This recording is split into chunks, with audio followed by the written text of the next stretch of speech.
ওবায়দুল কাদের আর মাহমুদুর রহমান মান্না দুজন প্রতিদ্বন্দ্বী ছাত্রনেতা ছিল, কিন্তু ওবায়দুল কাদের আমার কাছে ডাকসু নির্বাচনের কোনো পাত্তাই পাইনি। তারপরে আমি আওয়ামী লীগে থাকলাম না, আওয়ামী লীগে যোগ দিয়েছি, থাকতে পারলাম না বা থাকলাম না। এখন ওবায়দুল কাদের আওয়ামী লীগের সাধারণ সম্পাদক হয়ে গেলেন। তখন আমাকে কোনো কোনো মানুষ এরকম করে বলেছে, ভাই ওবায়দুল কাদের সাধারণ সম্পাদক হয়ে গেল, আপনি দলটা ছেড়ে দিয়ে থাকলে আপনি তো হতে পারতেন। আমি তাদেরকে বলতাম না, আমি হতে পারতাম না, কারণ শেখ হাসিনা যে তুতু করে তাকে দিবে, আমাকে দিবে না। আমি ওটা জানি, বুঝি বলেই আমি ওখানে থাকিনি। এখন end of the day Khaled, আমি বলি যে আমি মনে করি I am right, Obaidul Quader রং। এখন কি অবস্থা দেখলে তো তাই বোঝাই যায়, খুব স্পষ্ট বলা যায়।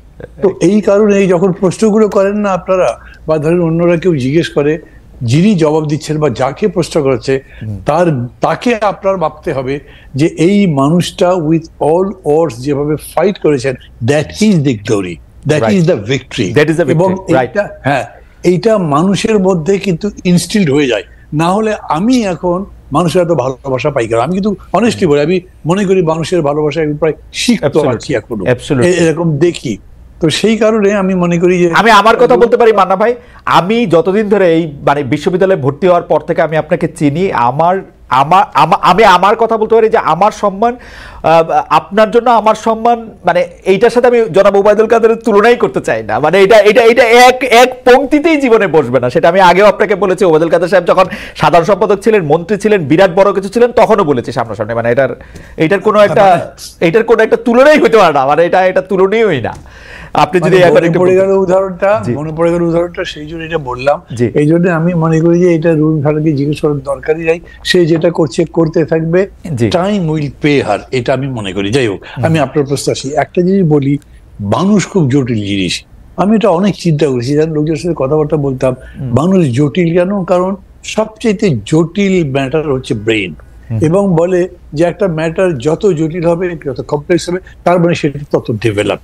যে কোনো ডেভেলপ জিনিসই কিন্তু জটিল, খুব ইজি বোঝা যায় না, বুঝে গেলে ইজি। তো মানুষের এত জটিলতার মধ্যে, ধরেন আপনাকে আমি যদি প্রশ্ন করি, আদম হাওয়া খুব আরামে ছিলেন, বেহেশতে ছিলেন, কে কামড়ালো, কোন পোকা কামড়ালো তোমাকে যে ওই গন্ধম ফলটা খেতে হবে? তার জন্য বেহেশত থেকে ফেলে দিল পৃথিবীর মধ্যে, পড়লো তো। আমাদের এত বড় সম্মানের একটা জায়গার একজন মানুষ, আমাদের ধর্মগ্রন্থ অনুযায়ী, বিশ্বাস অনুযায়ী তিনি করলেন, মানুষকে এইখানে বোঝা মুশকিল। এরকম বহু জায়গা আছে মানুষের বিহেভিয়ার বোঝা যায় না। আমার নিজের কাছেও মনে হয় যে আমি যদি আওয়ামী লীগ থেকে চলে আসতে পারি, তো বাকি লোকগুলো, লাইক আমি নাম বলছি না, আমার সাথে বড় বড় সিনিয়র নেতা যারা আছেন, কোন সম্মান নিয়ে কোন মান নিয়ে তারা আছেন, আমার তো তাদের সাথে প্রায়ই কথা হতো, সবাই প্রায় কান্ত কথা বলতে বলতে, এই শেখ হাসিনা এই অপমান করেছে, উনি সম্মান করে না, ওই অমুককে এটা দিল, এইরকম রেগুলার বলে। আমি তাদের বলি, ভাই এত কথা বলেন, তারপর ওর সাথে আছেন স্যার। এখনো রুবেন এখানে আছে, তারপর আমি মনে করি সে বাইন্ড করে কিছু নেই। বিএনপির অনেক এরকম বলে বিভিন্ন ব্যাপারে, তারপর দল করেন কেন এটা? তো কি করবো আমি? সেই ভাই আপনাকে আমি দল ছাড়তে বলছি না, আমি কোনো দল ভাঙার কাজ করি না, কিন্তু আপনার যদি মনেই হয় যে আপনার এই দলে অসম্মানিত হচ্ছেন, আপনি থাকেন কেন ওখানে? আপনি চলে আসেন। কিন্তু মানুষ এটা করে না, এই জায়গাটা আপনি কোনোদিন কিছু দিয়ে ব্যাখ্যা করতে পারবেন না। আর রাজনৈতিক ভাবে তো নয়, হ্যাঁ রাজনৈতিক ভাবে একটাই ব্যাখ্যা দিতে পারেন, তা হচ্ছে তারপরেও যারা থাকে তারা আরো বড় কিছু পাওয়ার আশা করে, তারা মনে করে, আচ্ছা কথার কথা ধরেন না মানে ভাই এই জায়গার মধ্যে আপনি যদি একটু জনগণের অবস্থা ব্যাখ্যা করতেন। নেতাদের কথা তো আমরা বুঝলাম, তারা হয় কোনো একটা হালুয়া রুটি অন্য কোনো কিছুর জন্য তারা এটার মধ্যে এটা থাকলো, তারপরে হচ্ছে যে আওয়ামী লীগে থাকলে অনেক, জনগণের কি প্রবলেম?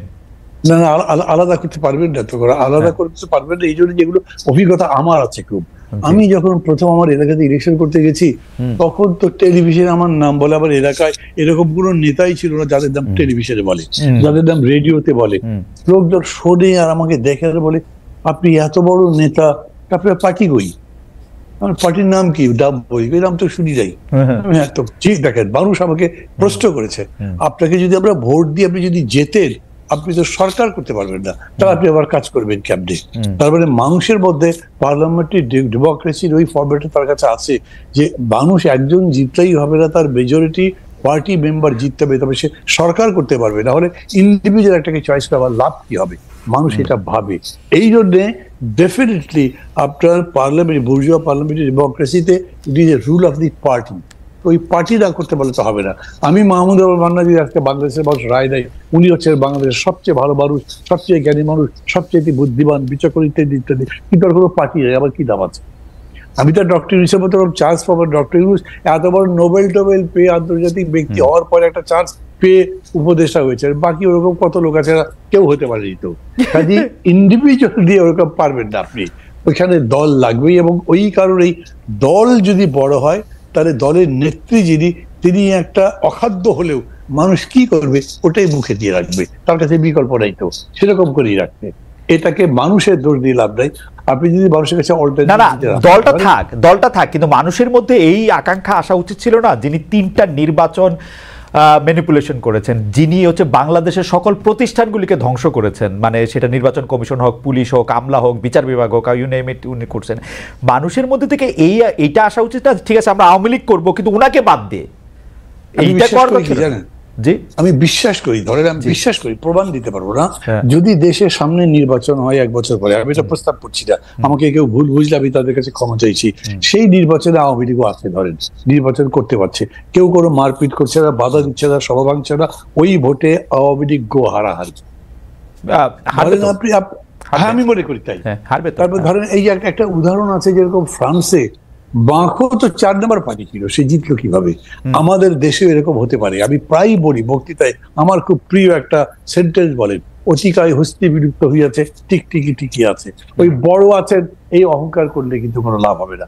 আর সিংহ বনের রাজা হাতি রয়, যদিও হাতি প্রাণী হিসেবে বড়। এই জন্যে মানুষের চয়েসের উপরে আপনার ভরসা থাকতে হবে, মানুষের চয়েসটাই শেষ কথা। তবে এখন মানুষের যদি সে এডুকেশনটা না থাকে তাহলে তার বিলম্ব হবে। ওই যে রুমিন বলছে না, যেটা হয়তো 20-25 বছর লাগবে, আমি বছর মানে সংখ্যা দিয়ে বলবো না, কিন্তু মানুষের সময় লাগবে। কিন্তু আমার কাছে খুবই বিস্ময়কর, আমি মনে করি আপনি খেয়াল করেছেন, এখন পর্যন্ত BNP is the biggest party, BNP হলো সবচেয়ে জনপ্রিয় দল, কিন্তু এই বিএনপি 5 আগস্টের ক্ষমতা পরিবর্তন একদম অব্যবহিত পরেই যখন পার্টি অফিসের সামনে বিশাল সমাবেশ করে বলল 3 মাসের মধ্যে নির্বাচন দেন, তখন সমস্ত মানুষ বিরোধিতা করেছে, বলেছে রক্তের দাগিস করে কিভাবে নির্বাচন। কিন্তু মানা ভাই, আপনি যদি এখন কান পাতেন আপনি কিন্তু শুনবেন যে সব মানুষ এখন নির্বাচন চাচ্ছে, কারণ ডক্টর ইউনূস সরকার মানে অনেক জায়গা থেকেই আসলে সিদ্ধান্তই নিতে পারতেছেন। আপনি যদি অর্থনীতির সূচকগুলি দেখেন, বলতেছে যে আমলারা, আপনি কোনো কার্ভের মধ্যে তো আপনি কোনো মানে পরিবর্তন দেখবেন না, এবং এটা তো ওইটা আপনার লাস্ট প্রশ্ন ছিল, তার জবাবটা আমি দেবো। আমি যতখানি পারি ততখানি বলবো, তার আগে এই কথাটা বলিনি। আজকে যদি মানুষের কাছে অল্টারনেটিভ থাকতো না, তাহলে কিন্তু এটা হতো। ধরেন কোনো কারণে মানুষ এখন মনে করছে না বিএনপি তো আওয়ামী লীগের মতোই করছে, তারপরে ভোটের মাঠে গিয়ে এসে দেখলো যে বিএনপি আছে বিগেস্ট, কাছাকাছি আছে, ধরেন কথা জামাত, কিন্তু কাছাকাছি মানে কি, বিএনপি যদি 80 হয় তাহলে জামাত হলো 10। জামাতের এত শক্তি নাই মনে হয় মান্না ভাই, আমার মনে হয়। কথার কথা বললাম, 80 আর 10 বলছি তো, এইটাতেও মানুষ আর জামাতের কাছে যাবে, বিএনপির কাছে যাবে, যদি সে বিএনপির ব্যাপারে ক্রিটিক, কারণ আর কিছু নাই না। কিন্তু এইখানে কিন্তু মানা ভাই, আপনার কাছে মনে হয় না যে এই যে বিকল্প নাই করতে করতে শেখ হাসিনার দলও শেখ হাসিনাকে রাইখা দিল 15 বছর 20 বছর, পারলে 2041 রুমিন বলছে 2041 পর্যন্ত রাখতো, কারণ তারা এরকমই ভাবতো নিজেদেরকে। বিকল্প তো আসলে তৈরি হয় না, মানে বিকল্প যতক্ষণ পর্যন্ত বিকল্পের মতো দেখতে লাগে ততক্ষণ পর্যন্ত কেউ এটাকে নেয় না, এটা তো অবভিয়াস হইতে হয়।